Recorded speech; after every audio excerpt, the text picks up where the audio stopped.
Audio Jungle. Terus tafsir Ibnu Katsir halaman 365 juz sekawan. Qala al-Imam Ahmad haddatsana Hajjaj bin Muhammad wa Ibnu Ja'far qala haddatsana Syu'bah an Qatadah an Abbas an Abi Hurairah an Rasulillah sallallahu alaihi wasallam qala dawa sapa Rasulullah sallallahu alaihi wasallam inna suratan sak temene surat fil Qur'an ing dalam Qur'an salasina kang yaiku 30 apane ayatan ayate iku syafaat iku syafaat iku nyafaati apa surah fil Qur'an li sahibiha kedue wong kang duweni surah sing apal surah hatta ghufira sika den sepura sapa lahu kedue sahibus surah sapa lahu li sahibis surah gene iku maksude Rasulullah tabarakalladzi biyadil mulku gene iku ayat utawi surat tabarakalladzi biyadil mulku rawang riwayatnahu ing hadal hadis sapa ahli sunan al-arba'ah min hadis Syu'bah tabi wa qala Tirmidzi hadza haditsun hasanun wa qatra al-hafidz Ibnu Asakir fi tarikhi fi tarjamati Ahmad bin Nasr bin Ziyad pun kula waca langsung mriki Ani Zuhri an Anas bin Malik qala Rasulullah sallallahu alaihi wasallam inna rajulan sak temene wong lanang miman saking wong kana kang ana sapa man iku blagum sedurunge sira kabeh iku mata kapundhut sapa rajul wale salan ora ana iku ma'hu setane rajul poseun perkara ming kitabillah saking kitabillah illa tabaraka kecuali surat tabaraka falam mawdi'a mongko semangsane den salekna sapa rajul fi khufratihi dalam kuburane rajul ata mongko teka ing rajul sapa al malaku malaikat fasarat mongko maju yang frontal wong Arab nak darani thawrah apa asuratu surah fi wajhi dalam wajah rajul atau fi wajhi ing dalam wajahe al malak fi wajhi ing dalam wajahe al malak faqala mongko dawuh sapa malaikat al malak laha li surati tabarak niki ngangge muannas innaki min kitabillah innaki sak temene sira min kitabillah saking kitabe Allah wa ana uta ingsun akrahu iku ora seneng ingsun Musa ataki ing ngeleki kowe wa inilan sak temene ingsun la amliku ora miliki ingsun laki maring sira wala lahulan ora maring hadar rajul wala li nafsi darra wala nafa fa in aradti mongko lamun ngarepno sira hada ing iki bihi fantoliki mongko budalono sira ila rabbi tabaraka wa taala fasfaila mongko nyafaati sira surat tabarak lahu li hadar rajul fatantoliku mongko budalan sapa rajul ila rabbi maring Allah taala Fatakulu mongko dawuh sapa surat tabarak ya rabbi inna fulanan amida inna fulanan sak temene fulan amida nejo sapa fulan ilaya maring ingsun mimbaini kitabika saking sekian tulisan-tulisan kitabe jenengan fata'allamani mongko belajar sapa fulan ni ing ingsun wa ta'ala lan maca sapa fulan ni ing ingsun afatuhrikuhu anta ana ta ngobong panjenengan hu ing fulan antaya panjenengan binari kelawan neraka wa tu'adzibu lan nyiksa panjenengan hu ing fulan ta wa ana hale te ingsun fi jaufi ing dalem jerone fulan fa ing kunta mongko lamun ana sapa jenengan fa'ilan dat sing lampahi penyiksaan dzaka ing mengkono-kono at-ta'dzib bihi bi fulan famkhuni mongko kula aturi menghapus panjenengan ingsun min kitabika saking catetan kitabe panjenengan fayaqulu mongko dawuh sapa Allah ala araqi ghadabti atau ghadibti fataqulu wa haqqali an akhdiba wa haqqala nyotoli keding ingsun apa an akhdiba yen to muring-muring sapa ingsun fayaqulu mongko dawuh sapa Allah taala idhabi faqat wahabtuhu laka idhabi budala sira faqat wahabtu mongko temen-temen ngeke ingsun hu ing rajul laki maring sira wa syafa'tuki lan ngeke syafaat ingsun kon ki ing sira surat fihi fir rajul. Terus niki kalau terangaken nggih. Tentu masyhur sekali nggih di antara yang difahami semua ulama bahwa Quran itu bisa mensyafaati nggih. Masyhur sekali bahwa Quran itu bisa apa? Mensyafaati. Bahkan syafaatnya Quran itu bedanya dengan syafaatnya Nabi adalah syafaatul Quran ini menghalau atau menghadang orang biar enggak sampai kena azab. Tapi kalau syafaatnya selain Quran itu yang sudah kena azab diambil dari azab itu. Nah, dalu niki kula kepengin matur teng jenengan sedanten karena niki lami sekali saya kaji bahwa malaikat nggih malaikat sinten mawon, itu juga kena konstitusi aturan fikih. Jadi kalau kita sebagai manusia wajib menghormati orang hafal Quran, enggak boleh nyadui wong hafal Quran, enggak boleh ngidoni wong hafal Quran, maka malaikat juga kena aturan yang sama. Karena dia, malaikat ini termasuk makhluk yang mukallaf, makhluk yang kena tatanan Allah Subhanahu wa taala. Sehingga Rasulullah sallallahu alaihi wasallam dawuh, surat Tabarok disebut Al-Munjiyah, Al-Waqiyah. Surat yang bisa menyelamatkan yang hafal dari siksa kubur. Pokoknya singkat cerita, ada orang itu fasik, mungkin ya layak disiksa. Pas sampai disiksa malaikat, surat Tabarok muncul menjelma sebagai seseorang. Kalau kamu menyiksa orang ini berarti nyiksa saya. Terus kata malaikat, anti min kalamillah, ya rujuknya memang perempuan karena surah itu dari muannas karena ada taknya. Anti min kalamillah, kamu ini termasuk kalamu wah. Wa ana akrahu musa'ataki, tentu aku enggak berani menyiksa kamu. Ya terus berdebat kata malaikat, ini orang enggak benar, ini orang fasik, saya harus mukuli dia. Kata surat Tabarok, sak fasik-fasike aku iku ning atine. Kena nyiksa dekne nyiksa aku. Wahnya debat karena enggak ada mahkamah konstitusi. Terus walhasil malaikat bilang gini, ya sudah kita lapor kepada Allah Subhanahu wa taala. Lapor, akhirnya surat Tabarok ini cerita ke Allah, ya Allah, ini orang setiap kali datang ke saya dari sekian surat-surat yang ada di Quran, orang ini milih saya. Yang dipelajari ya saya, yang dihafalkan juga saya. Ini kata surat Tabarok kepada Allah. Jika orang ini hafal saya tidak ngefek ke dia untuk tidak disiksa, maka mendingan saya tidak termasuk kitabika, saya tidak termasuk Quran saja. Wong jadi Quran ora iso nyafaati. Terus kata Allah, lho kowe kok emosi kata Allah. Ya harus emosi dong Gusti. Masa wis dadi Quran kok gak iso nyafaati sing apal. Terus kata Allah, wis pek aman. Makanya terus banyak orang ngapalkan surat Tabarok. Ya ini sekaligus ijazah nih. Untuk meradam kemarahan malaikat niku apal surat Tabarok. Syukur-syukur apal 114 surat. Oh niku malaikat sinten mawon pun kena ini. Cukup apal Tabarok. Sehingga adatnya orang-orang Jawa selain apal Yasin itu apal Tabarok. Nah, saya itu lama sekali mempelajari bab ini. Ternyata di antara pokoknya itu satu, karena malaikat itu kena aturan fikih. Nggih imut nggih, malaikat itu juga kena aturan fikih. Jika orang hafal Quran itu haram disadui, kita haram menghinakan, maka malaikat juga kena aturan tidak boleh menghinakan orang yang hafal Quran. Dan alhamdulillah di banyak surahul hadis, hafal Quran itu maknanya tidak harus hafal semuanya. Orang boleh hanya hafal Tabarok, boleh hanya hafal Waqiah. Itu kalau kamu hafal betul, surat ini juga bisa berdiri sendiri mensyafaati Anda. Kayak ini surat Tabarok, beliau matur kepada Allah SWT. Redaksinya gini, inna fulanan amida ilayya min baini kitabika fata'allamani wa ta'alani. Jadi dari sekian surat yang ada di Quran, orang ini selalu milih saya ya Allah. Jadi gampangannya surat Tabarok, wong saya diprioritaskan orang ini kok saya dingin-dingin saja ketika mau jenengan siksa, ini enggak fair. Apa gunanya saya sebagai kalamullah, sebagai kalamuka ya Allah, kemudian enggak ngefek kepada orang ini. Akhirnya walhasil sama Allah surat Tabarok diberi hak syafaat. Makanya akhirnya semua ulama ijma yang bisa mensyafaati itu adalah satu Quran, dua Rasulullah SAW, ketiga orang-orang soleh dan seterusnya. Tapi yang penting dari ngaji ini adalah bahwa malaikat itu kena konstitusi. Makanya saya punya ijazah untuk jenengan. Malaikat itu bisa diteror, sampean tenang saja. Malaikat itu bisa diteror, bisa dibully. Masyhur itu di cerita Nurul Dzulam, itu karangannya Senawawi. Sayyidina Ali yang mbahnya Habib Ali ini, Sayyidina Ali bin Abi Thalib. Ya jadi Rasulullah kita tahu punya menantu yang top alim alamah namanya Sayyidina Ali. Sayyidina Ali ku yang menuso. Jadi dekne ku iseng kepengin roh Umar ku wedi. Mergo mangkel. Wong kok ning donya anggere wong tau disentak iku kepengin roh Umar disentak. Wong sak urip-uripe nyentak wong. Walhasil Sayyidina Ali ketika Umar wafat, beliau berdoa, ya Allah saya beri kasaf supaya ngerti Umar sing mletene ngono anggere wong disentaki wani gak nyentak mungkar nakir. Mau itu tok tujuannya.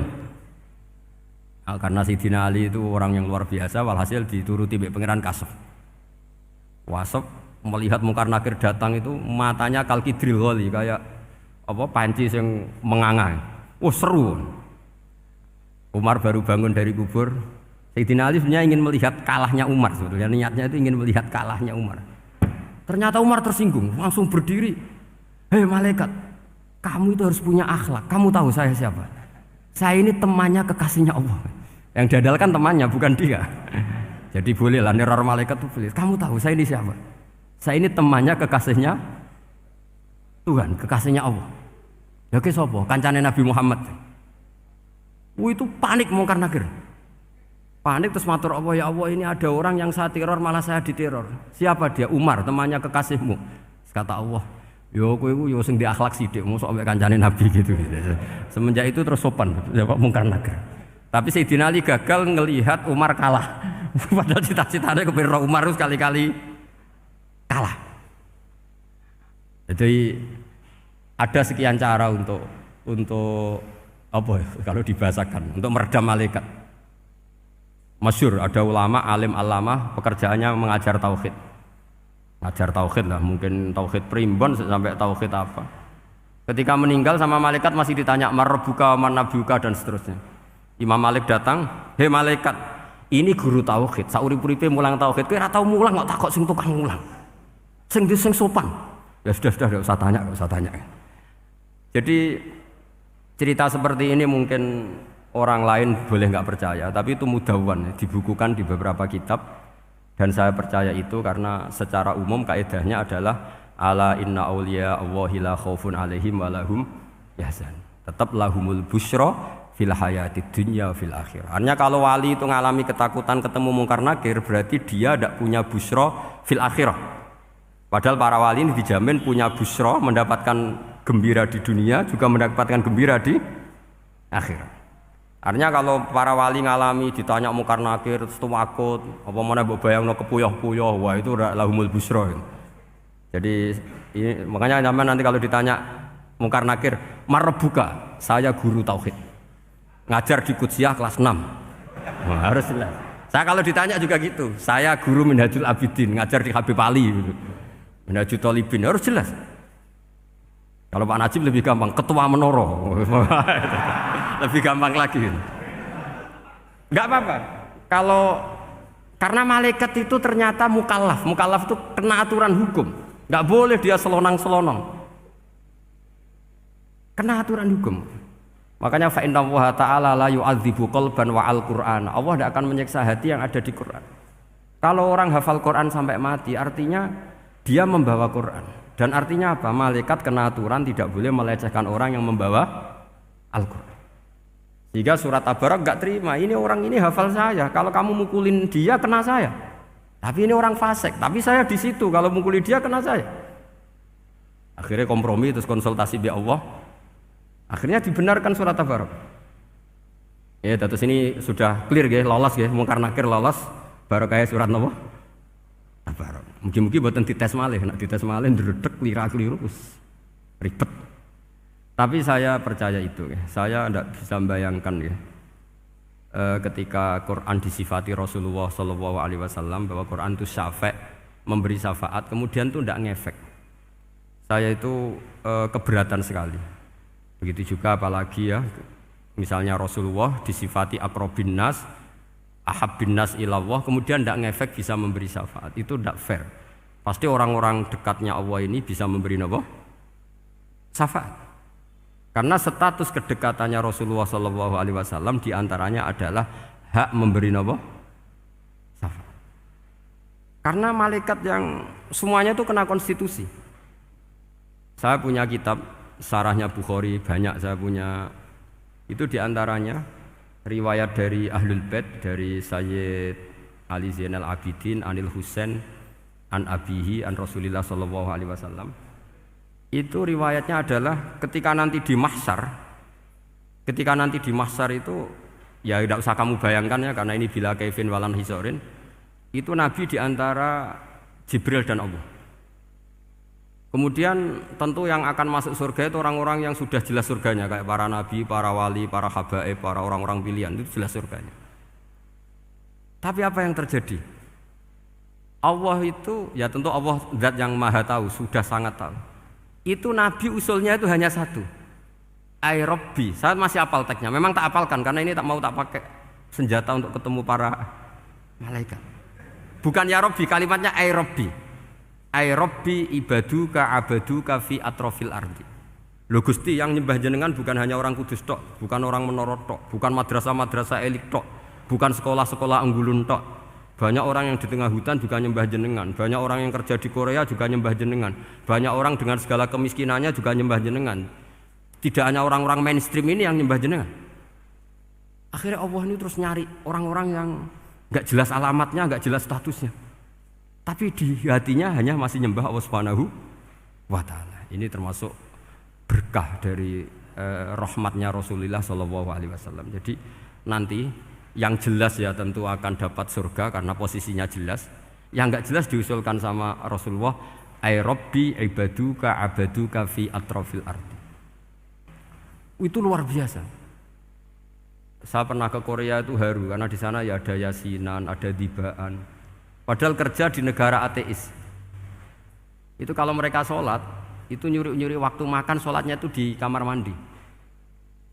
Ya jangan bayangkan kamar mandinya kayak di sini yang sempit juga. Kamar mandi di kota-kota itu kan mungkin lebih bagus dibanding kamar tidur jenengan.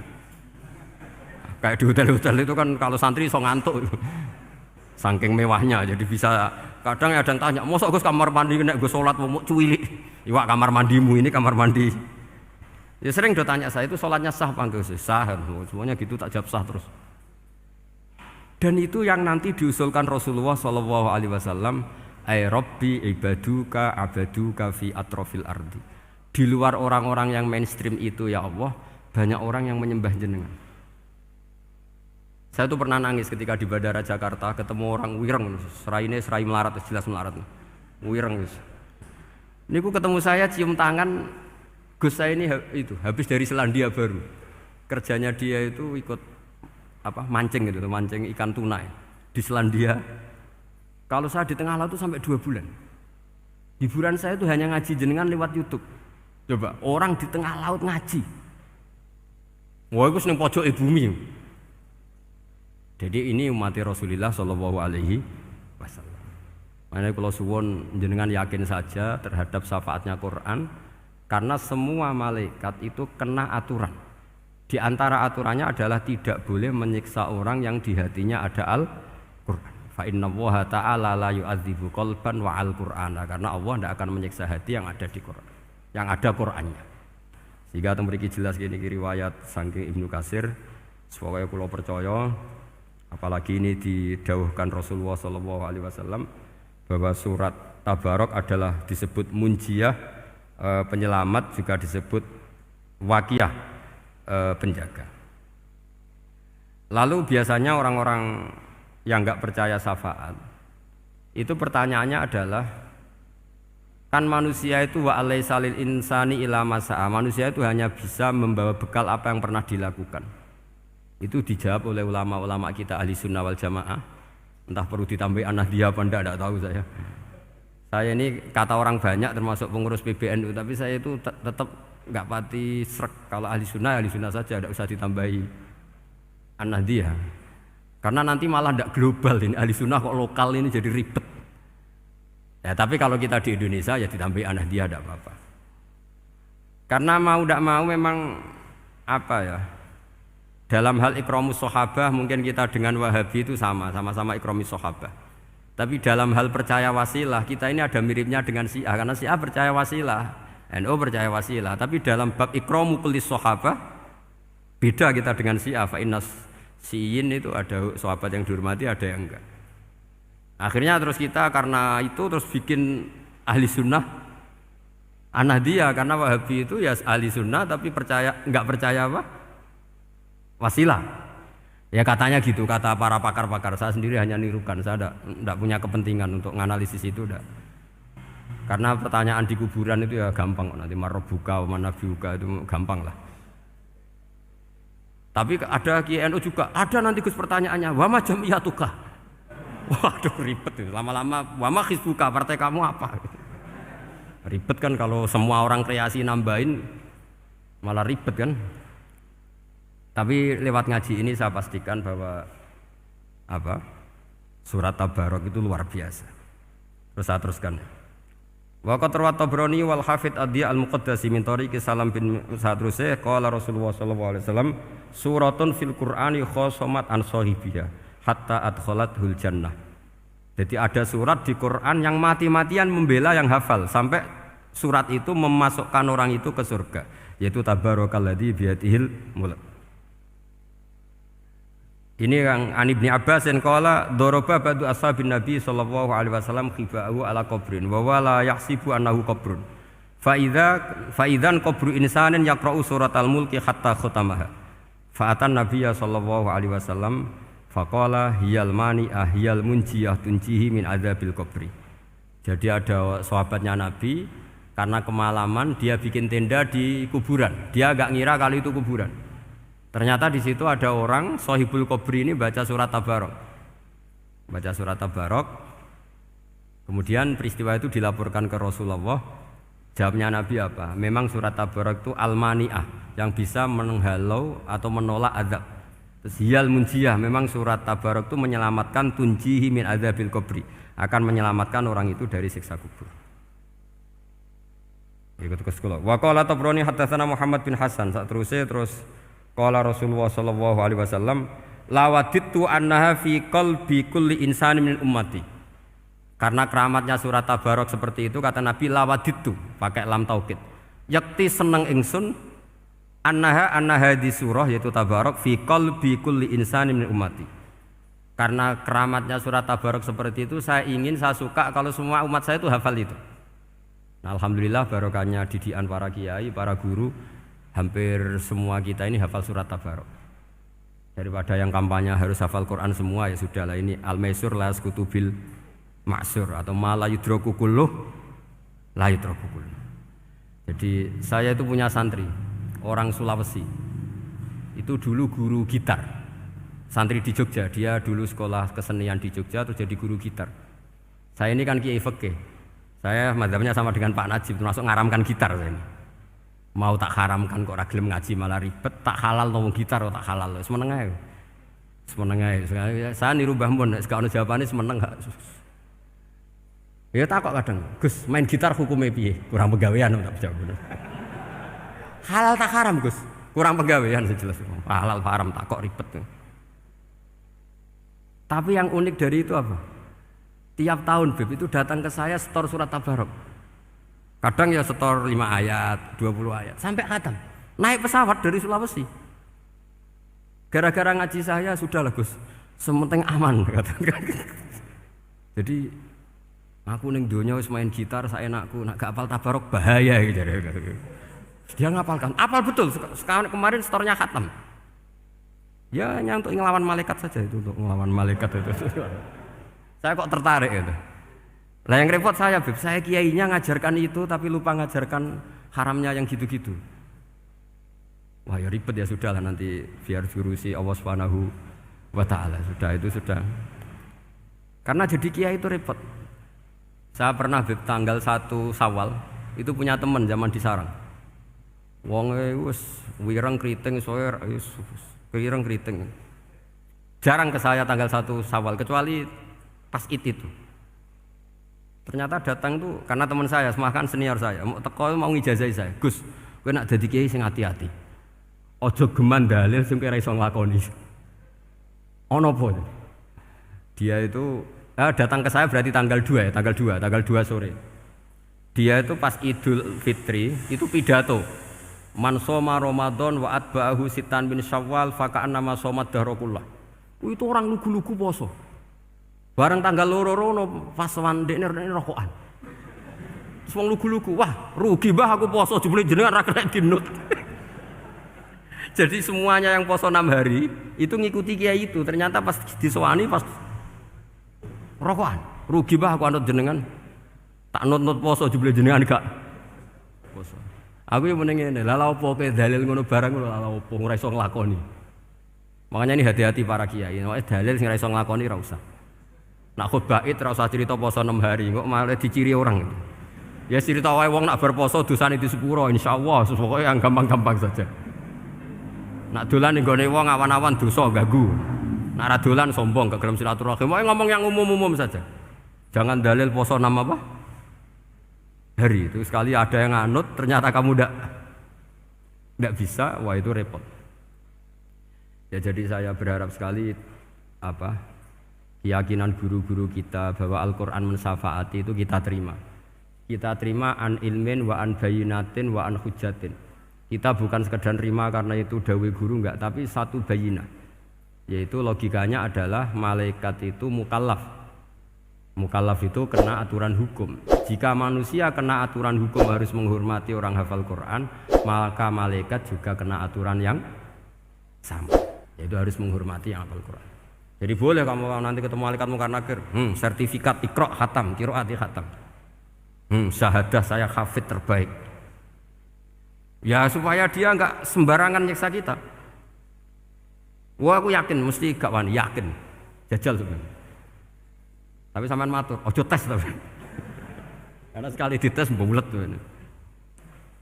Ya jadi ini jelas ya dawuh Nabi ketika cerita keramatnya surat Tabarok, dawuh Nabi lawaditu annaha fi qalbi kulli insanin min ummati. Waqat rawa hadal hadis Abdu bin Humaid fi musnadihi bi absato min hada. Faqala ada yang cerita lebih detail di riwayat itu fa innaha al munjiyah wal mujadilah tujadilu auto khasimu yaumal qiyamah inda rabbiha liqairiha. Lah ini lebih gampang lagi. Surat Tabarok itu mati-matian bela yang baca. Semoga riwayat ini yang benar, bukan li hafidhiha tapi liqairiha. Sampeyan milih riwayat yang hafal apa yang baca? Baca apa hafal? Baca apa hafal? Korupsi kabeh guys. Jadi ada riwayat itu tujadilu au tukhasimu yaumal qiyamah inda rabbiha liqari'iha. Bagi yang baca tidak harus hafal. Wa tatlubu lahu ayunjiyahu min adzabin nar wa yunjiya biha utawayan sahibaha min adzabil qabri. Jadi surat ini akan mati-matian bela yang membaca. Tadi kan riwayatnya hafal, jadi saya terjemah hafal terus. Akhir-akhir kok ada diskon cukup baca ya ini tak ganti karena ini demi jenengan tak cari riwayat paling gampang. Sebetulnya ini enggak etis, kayak ilmu pesanan. Ya tapi ya sudah, memang ada riwayat apa? Liqariha.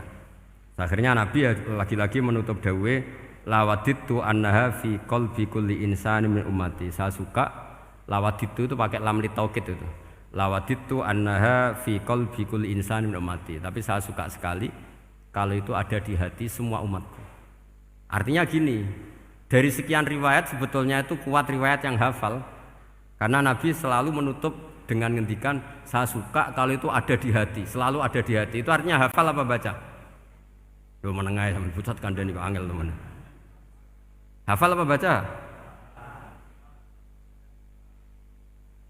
Lawaditu annaha fi qalbi kulli insani min ummati. Itu hafal apa baca? Hafal. Ya berarti hafal. Ini yang hafal Tabarok berapa? Semua ya? Hafal semua?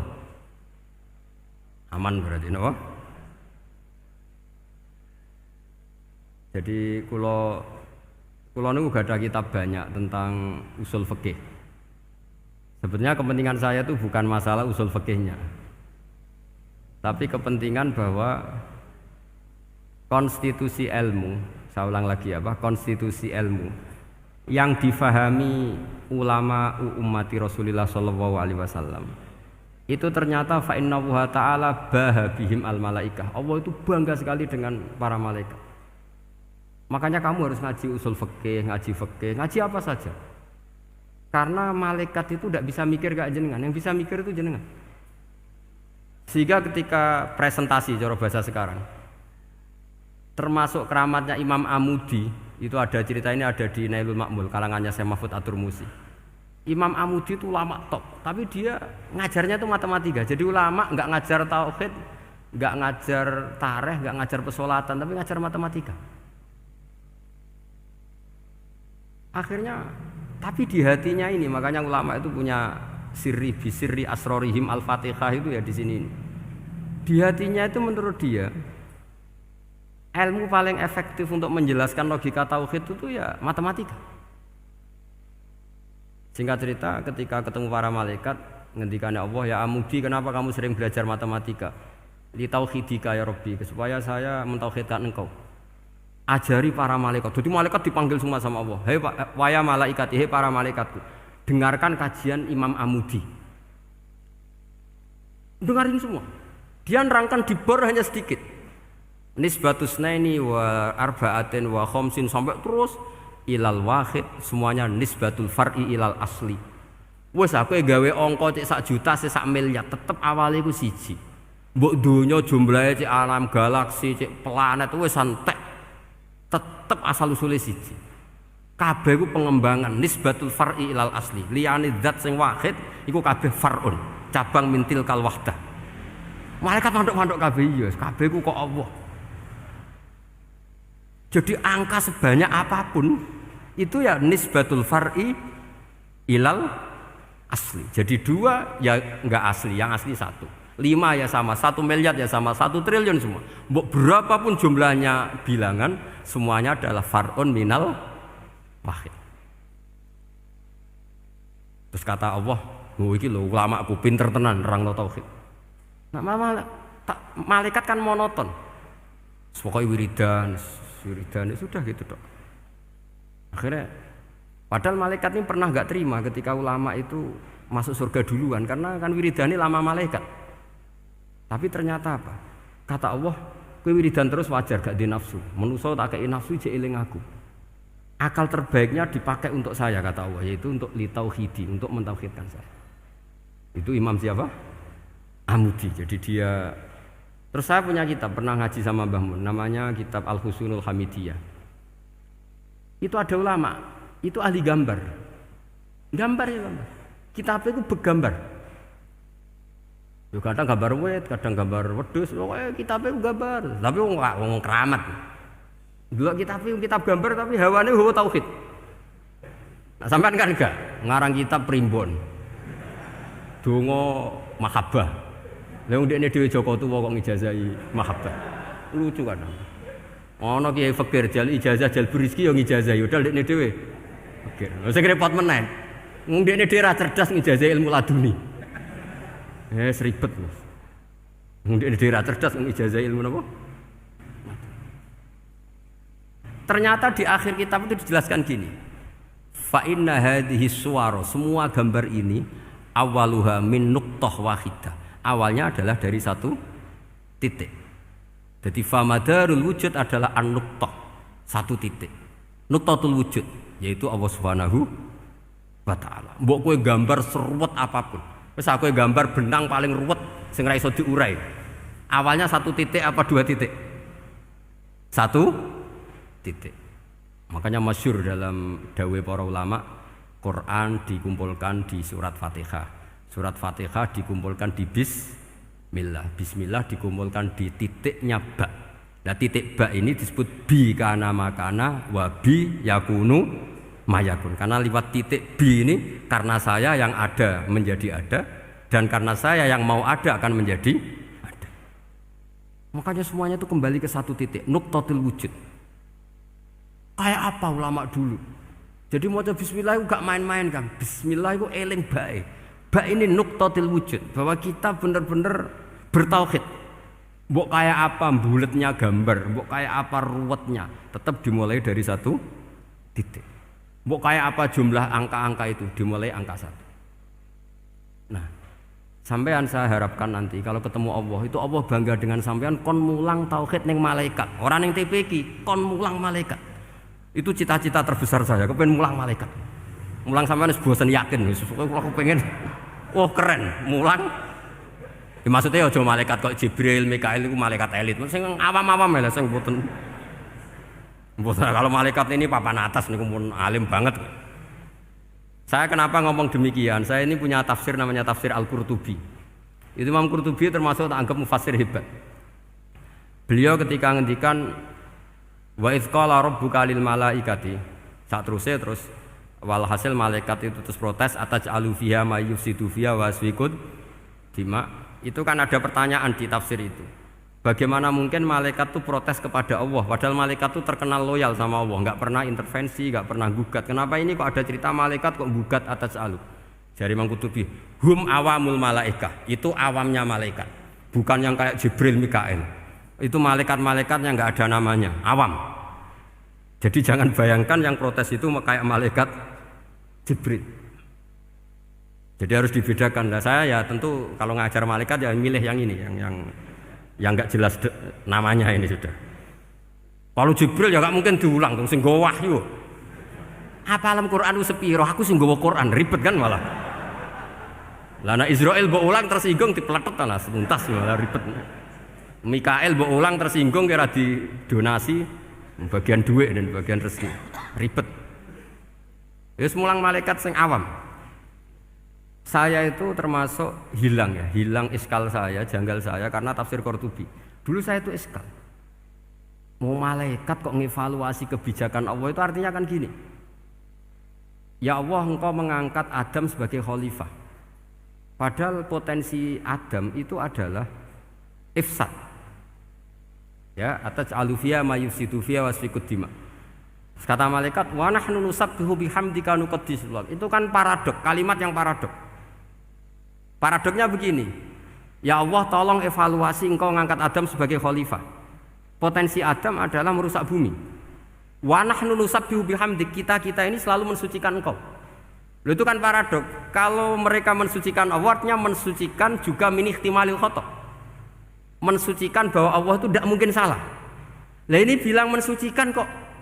Saya mensucikan engkau Gusti, tapi kok dalam hal ini kok kayak jenengan itu salah gitu.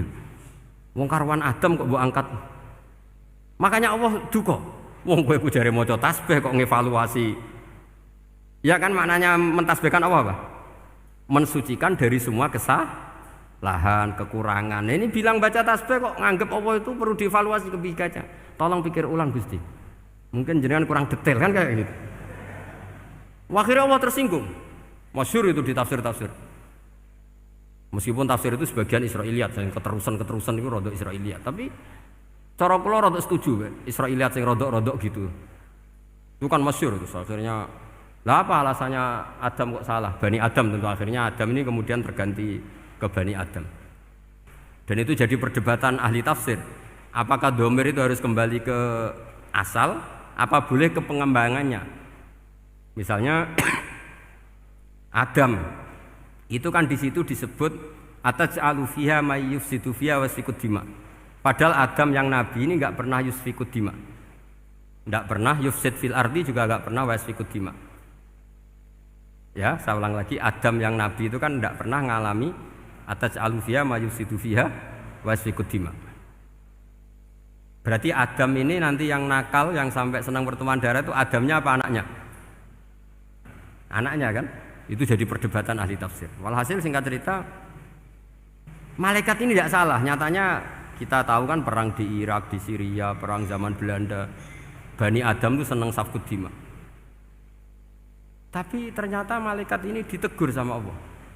Yusbiya manusia itu salah itu duwe nafsu.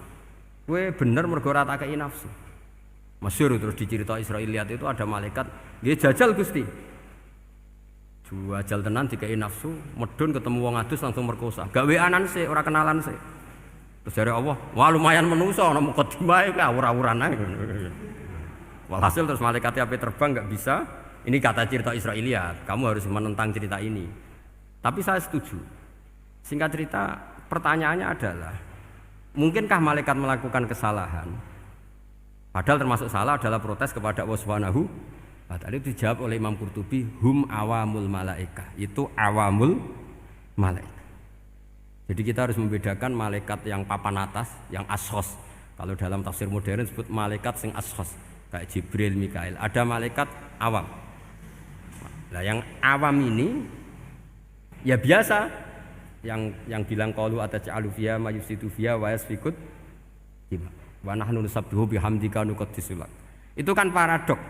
Paradoknya ya Allah, engkau mengangkat Adam jadi khalifah itu kayaknya salah.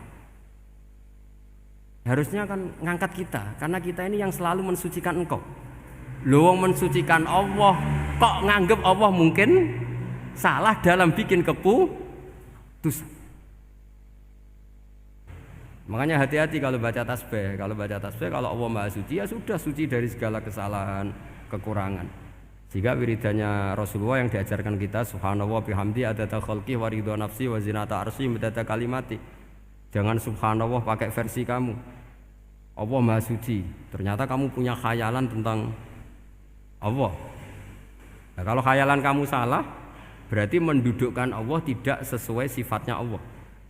Makanya ahli tauhid terus punya satu pakem ilmu yang namanya ma khatara bi balika fa wa bi khilafi dzalik. Apa yang ada di hatimu bahwa Allah seperti ini, hakikatnya Allah tidak akan seperti itu karena Allah mukhalafatul lil hawadits. Karena ini masalah-masalah sensitif. Dan itu yang salah, saya ulang lagi, awamul malaikah. Kata Imam Qurtubi siapa? Awamul malaikah. Ya saya teruskan. Jadi kula suwun seperti keinginannya Rasulullah sallallahu alaihi wasallam. Terus niki terakhir anna Rasulullah sallallahu alaihi wasallam kana layana hatta yaqra alif lam mim tanzil wa tabarakalladzi biyadil mulku wa qala las antawuf yufaddilani kulla suratin fil Qur'an bisab'ina hasanatan. Jadi di antara kelebihannya surat Tabarok adalah mengungguli umumnya surat dengan kelas 70 kali derajat. Jadi keunggulannya surat Tabarok itu bisab'ina darajah di bawah surat-surat yang lain. Sudah, ini surat Tabarok agak panjang. Tapi alhamdulillah dari semua itu surat Tabarok itu kalah mbek Qul huwallahu ahad. Jadi ini nikmat terbesar kita. Karena enggak perlu Tabarok, saiki porsi ini diturunkan jadi apa? Qul. Makanya banyak tarawih main apa? Qul. Itu bukan cari cepet, itu dalile musalsal ila Rasulillah sallallahu alaihi wasallam. Jadi ada sahabat itu kalau ngimami main kulhu. Di Indonesia masih mendingan kulhunya rakaat kedua ya. Itu enggak sahabat ini rakaat pertama ya kulhu, kedua ya kulhu. Masih mendingan di Indonesia dipakai selingan rakaat kedua. Singkat cerita sahabat yang makmum ini lama-lama mangkel, matur ya Rasulullah, ini orang yang kau pasrai jadi imam itu sering main kulhu. Akhirnya Nabi memanggil, ya fulan, kenapa kamu suka baca kulhu? Li'annaha sifatur rahman, karena dalam surat kulhu itu semuanya menerangkan sifatnya Allah Ta'ala. Maka saya suka itu. Nabi saat itu juga dapat wahyu, ya Muhammad kasih tahu orang itu, inni uhibbu, saya suka dia karena dia suka kulhu. Wah, itu aja hafalkan itu. Jadi itu riwayat yang lebih menggembirakan itu. Jadi ndak usah Tabarok, cukup apa? Kulhu. Dan itu lebih mutawatir. Makanya dalam legenda dunia kiai itu kan ini ada cucunya Sayyidina Ali. Tuh, siapa yang bisa khatam Quran sekian menit, yang menang Sayyidina Ali ya, karena baca kulhu sampai 3 kali, yang dianggap takdilul Quran, sudah sama dengan baca Quran. Jadi ini ijazah terakhir, ini jadi porsinya tambah turun. Saya itu suka. Saya itu punya banyak penggemar lah di Jogja, di Jakarta. Memang agama ini harus mudah. Saya itu kalau baca kulhu itu sampai nangis. Nangis saya bukan karena faham atau haru, itu enggak. Sebaik itu Allah. Masa gara-gara hafal kulhu, main kulhu dicintainya? Ya karena memang Allah itu benar-benar zat yang baik. Makanya saya punya teman itu kurang ajarnya Masya Allah. Kalau tes ditanya rukun Islam berapa, nawakidul wudhu berapa, muftitatus sholat berapa, semuanya dijawab la ilaha illallah. Terakhir ditulis kafir Pak, sama anak nyalano iki. Nyalano la ilaha illallah kafir apa ndak? Gurune bingung kan akhir. Di ek iku la ilaha illallah kok di ek. Akhirnya bocah diceluk, "Cung maksudem piye? Mun sampean wani ngeek Pak, kafir Pak." Akhirnya sugahno ribet-ribet. Pertanyaan apa tuh? Ma mubtilatus sholat la ilaha illallah. Nah gitu wudu ya. Tapi jangan tiru loh. Lah gurune apa ngeek gak wani, kafir. Siapa yang berani ngeek la ilaha illallah? Ya ana meneh sing mboweli. Saking belinge disurati wong tuane. Kula nu mondok sarang era kuno, dadi ijek lugu wong. Surati wong tuane, kowe gak susah, wong tuamu disurati. Tenang ya Gus, bapakku buta huruf. Dadi wis disurati, gak ngefek wong bapake buta huruf. Nah, di Islam, saya ulang lagi di Islam. Dengan tanda kutip kesalahan-kesalahan kecil gini ku zaman Nabi, sahabatnya Nabi, iku kabeh iku dadi berkah. Makanya enggak ada ilmu sebarokah kayak zaman Nabi. Wong goblok wae dadi berkah. Sampai Nabi ngendikan aksaru ahlil jannah al-bulu, akeh-akeh penduduk swarga iku wong goblok. Mergo wong goblok iku piye? Apa dimangkeli iku ya gaweane pangeran. Nabi itu pernah disomasi wong goblok. Itu ya piye? Nabi kan cerita kiamat tuh gini. Yang kemarin enggak jadi itu. Kiamat di Indonesia kan berapa kali ya? 999 terus 2000 berapa? 12 terus Jumat apa kan sering mau ada kiamat itu. Saya sering ditanya tamu, Gus, ngenteni kiamat teng putih. Enteni ning kene barang aku aneh-aneh. Karuan layak alamuha illahu bokas bakas. Nak misalnya tenan piye Gus? Ya tenan sing enek kowe sik, enak aku gak. Wah sesuk tak jak ngenteni kiamat ora sida kiamat. Aneh-aneh. Saya ulang lagi. Ketika Nabi cerita dasarnya kiamat itu sahabat itu enggak mikir. Padahal mereka orang-orang pinter. Si mikir wong desa, Mas. Ya Rasulullah mata sa'ah. Engkau itu cerita kiamat terus tapi enggak jelas tanggalnya. Lalu itu kapan? Wah, kaget sahabat. Oh, pinter juga. Kalau cerita itu ada tanggalnya dong. Ini kan cerita terus tapi enggak jelas tanggalnya. Apa diamuk wong desa? Ora diamuk mangkelno. Nabi meneruskan tentang ahwalil kiamah, masih nerangkan ahwalil kiamah. Dibaleni lagi. Ya Rasulullah mata sa'ah. Lalu kiamat itu kapan? Ini kalau ijazai, jadi bodoh tapi untuk ridhanya Allah Ta'ala pun. Kalau lah kadang jadi pinter gue nyesal. Ribet. Dikongkonan ini, dikongkon Pak Najib barang ini akhirnya. Gara-gara pinter. Padahal kok ya wong bodoh lah mlebu swarga, ribet kan? Direwangi dadi wong alim, sebelum kok wong bodohne ya melok mlebu swarga. Wong gelombang kedua itu pengumumannya siapa pencinta Nabi, pencinta wong alim masuk swarga. Yang pertama seleksinya agak ketat. Yang kedua itu ya muhibbin mun cukup mun. Jadi sebenarnya swarga ya ketemu wong ra jelas-jelas nih. Wah repot ya.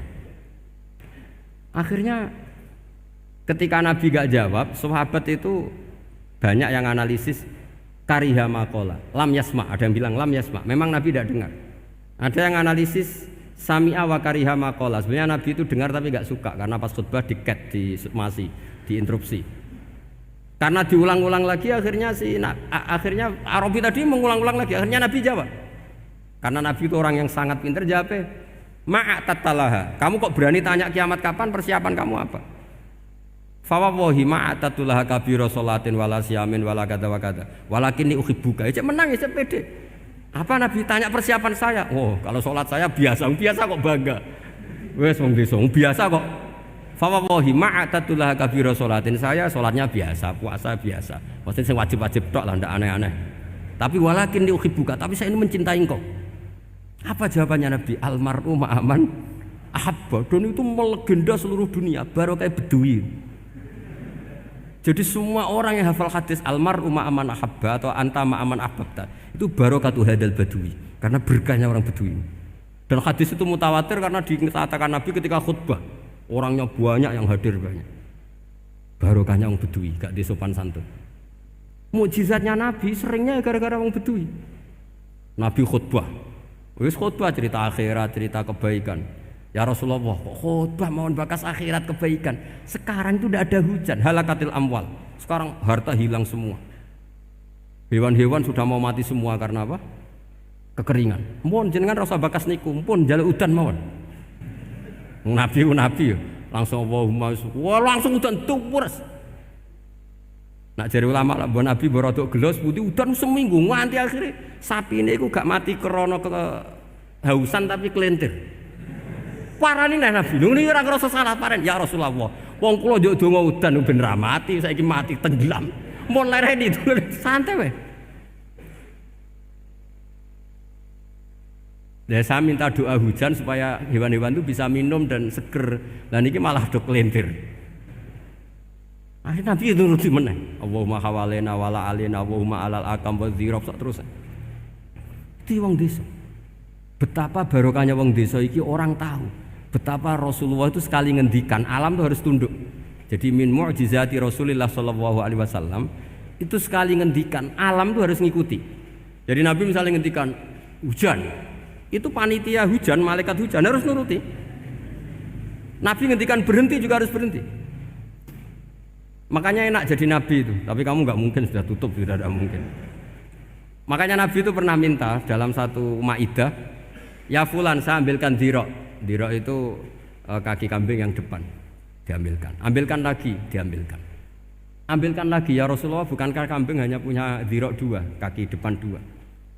Andaikan kamu bilang iya, maka akan selalu ada dirok selagi aku minta-minta. Karena alam ini akan mengikuti. Jadi Nabi misalnya mau dahar gitu ya, kok Nabi ngendikan ya Jabir ini jangan kamu entas, yang entas harus saya.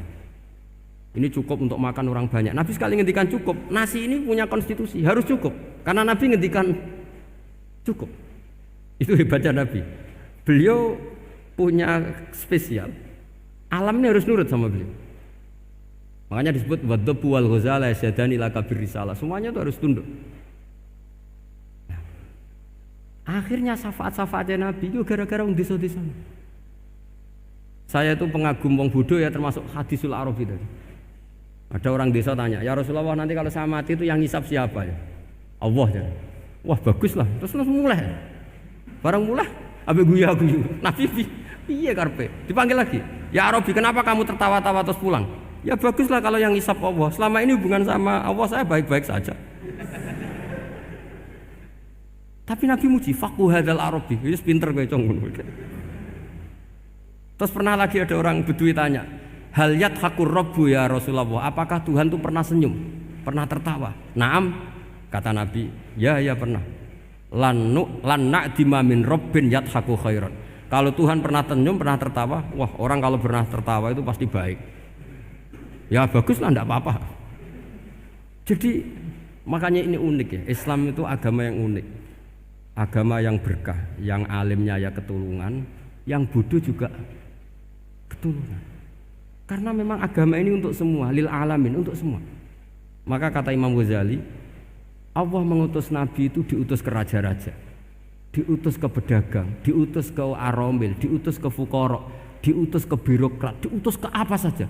Ila jami'i sunufin nas, ila jami'i asnafin nas. Bahwa semua yang mengapresiasi kenabiannya Nabi itu mulai raja, pedagang, PNS, birokrat, orang miskin, orang apa saja mengapresiasi dakwahnya Rasulullah sallallahu alaihi wasallam. Al-Fatihah.